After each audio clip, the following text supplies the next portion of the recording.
Hey everybody, welcome back to Hey Let's Practice. This is Brett. I'm helping you practice your way through the Hal Leonard guitar method. And on this video, we're going to be practicing Spy Riff, which is number 60 on page 29 of the book. If you're enjoying the videos, do me a favor, drop a subscribe, drop a like, a comment, let me know how I'm doing. And let's get started. So on this page, on the previous page, we were learning about F sharps, which is our first what's called an accidental, an adjustment to a note. So our F was here, and a sharp raises the note by a half step, which is a half step higher and 1 fret closer to us. Okay, F became F sharp, and F became F sharp.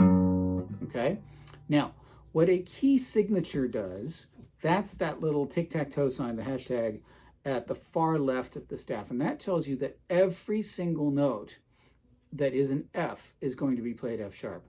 What that means is you don't have to put a sharp next to every single F. Every F that you play in that piece is going to be a sharp. I hope that's clear. But what that means is when we look at our first measure and we play our two E's, our next F is not this F, it's this F, it's second fret. All right? So every F that you play is now an F sharp.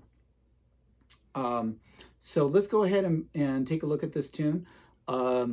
It's a little bit reminiscent of, the James Bond movies and all that kind of stuff. So let's take a look at the notes. We're going to say the notes out loud. We're going to say the notes while we play them. And then we're going to say the counts while we play the song. And as is our habit. So every time we run into an F, remember, don't say F. Now say F sharp. All right, let's say the notes. Here we go. 1, 2, slow. And 1, 2, start on E.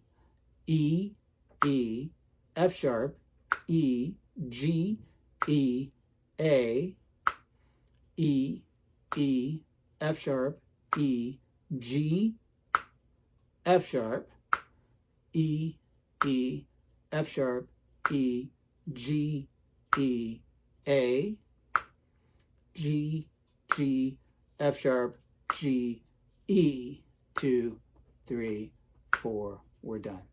Okay, let's give that a shot. Now, if you're still getting lost in the ledger lines, when there are 3 ledger lines, there are 2 ledger lines, whatever, don't worry, just keep after it. You'll get used to it. You'll start recognizing that's an E, that's an F, that's a whatever.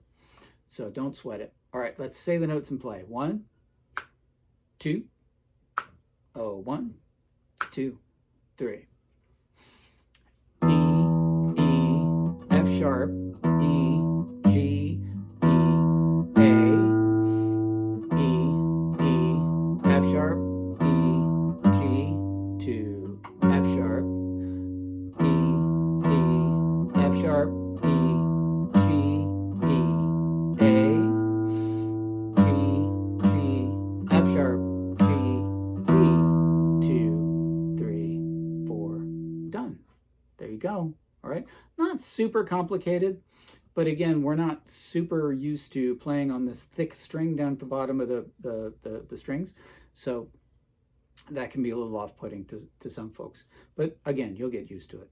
Okay, now let's say the counts and play the notes. 1, 2, 1, 2, slowly go. 1, 2, 3, 4, 1, 2, 3, 4, 1, 2, 3, 4, 1, 2, 3, 4, 1, 2, 3, 4, 1, 2, 3, 4, 1, 2, 3, 4, 1, 2, 3, 4. We're done.